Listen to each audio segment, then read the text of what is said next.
Salut à tous et bienvenue sur la chaîne Natura. Aujourd'hui dans Histoire d'espèces, je vais vous parler du goéland. J'ai récemment pu observer des goélands en train de nicher, j'ai pu prendre de nombreuses photos qui vont illustrer mes propos. Tout d'abord, il existe de nombreuses espèces de goélands, 24 pour être précis. Tous appartiennent au genre Larus. Les goélands, ils sont assez proches des mouettes, ils sont souvent confondus avec d'ailleurs, mais ils sont souvent plus gros. Il y a des goélands dans le monde entier, le goéland austral vit en Australie.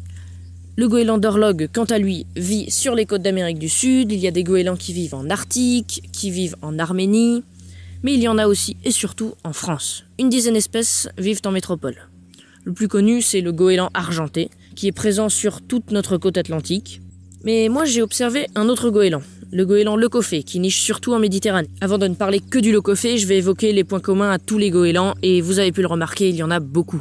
Leur apparence est très proche, tête et corps blancs, ailes plus ou moins grises, bec jaune et peu de différence de taille. Leur mode de vie est lui aussi assez proche, c'est pourquoi l'exemple du leucophée est assez représentatif de tous les goélands.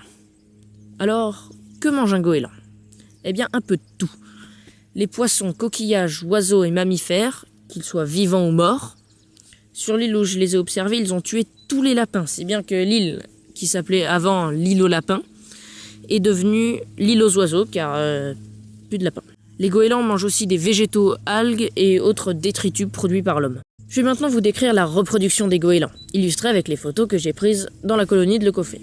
Les goélands se retrouvent dans certains lieux, souvent des îles, pour se reproduire, créant ainsi des colonies spectaculaires avec des milliers d'individus qui piaillent sans arrêt. Chaque couple crée un nid, à même le sol, où il dépose 3 œufs. La ponte se fait entre fin mars et début juin. Après 26 jours d'incubation, les poussins sortent. Ils sont marron clair avec des taches plus foncées. Les goélands sont nidifuges, c'est-à-dire qu'à la naissance, le poussin peut se déplacer directement hors du nid, comme les poules par exemple. Au bout de 40 jours, les poussins ont bien grandi et sont presque indépendants. Mais ils ne sont pas adultes pour autant. Les jeunes restent marrons jusqu'à l'âge de 4 ans environ. À cet âge, ils deviennent enfin blancs, comme leurs parents, et peuvent se reproduire. Les goélands peuvent vivre assez vieux, le plus vieux spécimen connu est mort à 32 ans. Pour finir, au niveau du statut UICN, le goéland est en préoccupation mineure, donc pas de souci à se faire. En effet, les populations françaises de goélands sont en forte expansion depuis le début du XXe siècle. Cette expansion est due au fait qu'ils se sont adaptés à l'homme et ont profité de ses déchets alimentaires pour se nourrir. Voilà, j'espère vous en avoir appris un peu plus sur le goéland, et à bientôt sur la chaîne Natura.